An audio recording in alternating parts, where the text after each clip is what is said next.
Hi, my name is Sir Paul McCartney. This is the first of what I hope will be a number of gear reviews that I can do for you guys. It's going to be bass centered. I am a bass player of about 20 years, and I've had a lot of gear, and I think that I have something to offer this community in terms of my perspective and how I look at instruments. And so, without further ado, our first series of videos will be comparing an iconic design that you all know, the Hofner Beatle Bass, to a modern take on that design by Lakland headphones, called the HB30. This is Skyline HB30. So we're going to do the first video all about the OG, the Hofner, and we'll start with the tones. So the way I like to set this up, and let's talk a little bit about the control plate just to give you a frame of reference. So what you got here, you got a knob for each pickup, a switch for each pickup, and then a rhythm solo switch. Now the rhythm solo switch is basically a treble control. Rhythm, when it's set to rhythm, is a little bit of the treble rolled off, and when it's set to solo, that's full on treble for the pickup. So we're going to start with the way I like it to set a Hofner up, and that is both pickups on full, solo switch on solo. You got to play Beatles when you play one of these, so we'll start with this is just a little bit from Don't Let Me Down, which is a great song.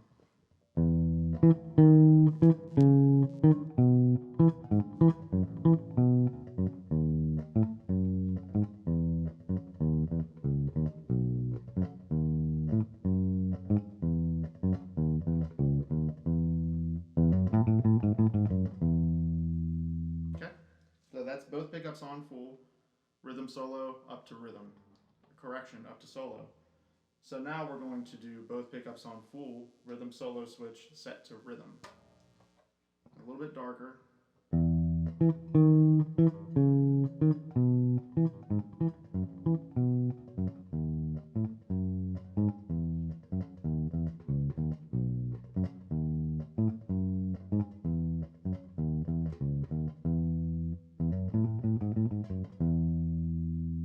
Okay, so let's do neck pickup soloed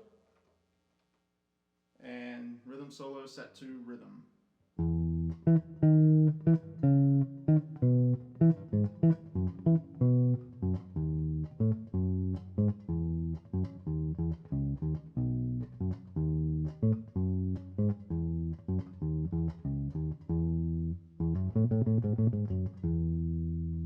Okay, neck pickup soloed, rhythm solo switch up to solo.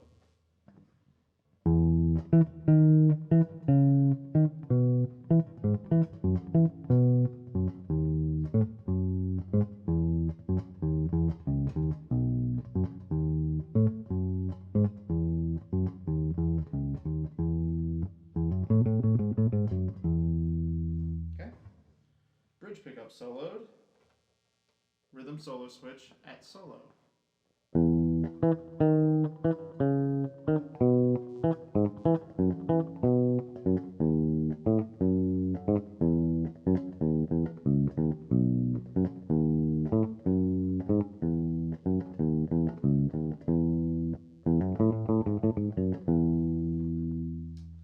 Bridge pickup soloed, rhythm solo switch to rhythm. I also really like this sound.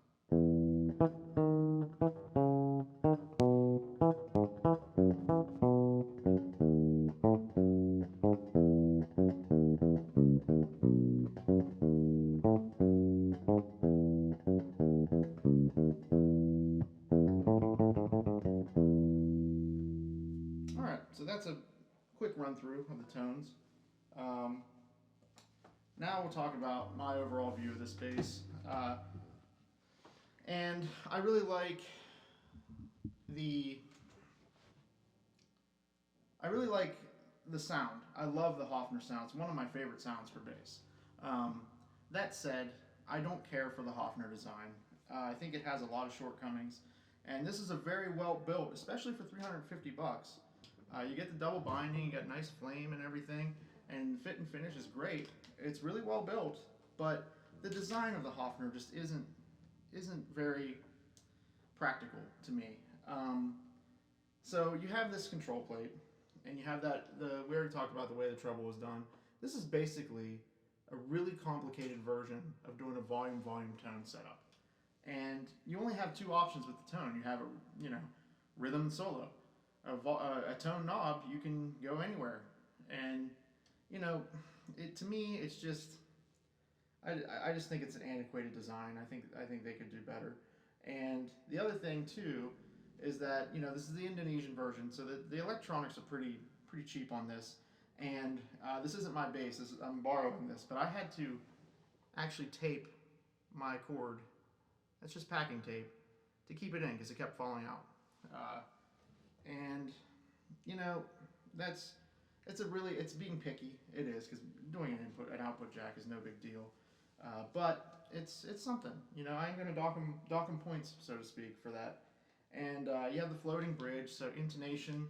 I'm sure playing in the middle of the neck on that riff, I'm sure that I'll listen to it during the playback, but I'm sure that there's some intonation issues with that. And because the neck is so small, it's a lot easier for the strings to pull it. So getting low action on these, if you're big on low action, which that's all preference, but you can see this is about as low as I could get it, and that's pretty high. I'd put that at 8 or 9/64 at the 12th fret. It's up there. And the neck dimensions, if you're used to a Fender neck, like a Fender dimension like I am, it's really easy. If you're really, if you're going up and down the fretboard a lot, it's really easy to just pull that right off of there. Sloppy technique, yeah. I mean, you could, the more you play it, the less you would do stuff like that, but it's something to consider. Really small tuners, this is part of the design. Really, really small tuners, and they're basically guitar tuners. You have to stick it through the hole and clip it and all that. So just antiquated stuff. I don't like when companies hang on to design flaws for the sake of nostalgia. I don't know. I just think that other instruments have way better hardware and way more user-friendly stuff. So I just think they could do better. Very well made. It sounds great. Just not the best instrument in terms of practicality. Who I would recommend this for is probably a guitar player going to bass. Because of the small neck, you might feel more at home on it. And you're not going to be playing bass a lot. You just wanted to do your, to add bass to your track on your home recording or whatever. It's good for that. But if you're a really serious bass player and you're playing a lot of shows, doing a lot of recording sessions and everything, this is gonna get annoying really quick. They're finicky. It's a really thin hollow body, so temperature affects it more, and it's just gonna be more trouble than it's worth than the few $100 that you're gonna save going with something like this. And the electronics, you can hear this thing's noisy. These are humbuckers. And the thing still buzzes a lot, especially when you go, say you solo the bridge pickup and have the treble on full. It's buzzy. So I don't really like that about it.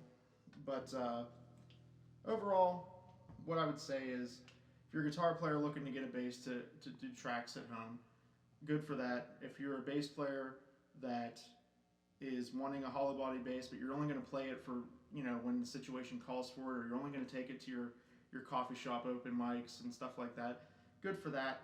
If you're really planning on gigging this thing a lot and doing a lot of sessions with it and doing a lot of rehearsals with it and beating it up and everything, I think you can do better. So it is a great design, it's a great sound, and for $350 it's built very well, but that's where my affection for this ends. Next up is going to be the Lakland version, and we're going to talk about that. We got some pros and cons on that one too, so tune in for that. I hear that liking and sharing and subscribing, those are all big deals, so please do that, and we'll see you next time.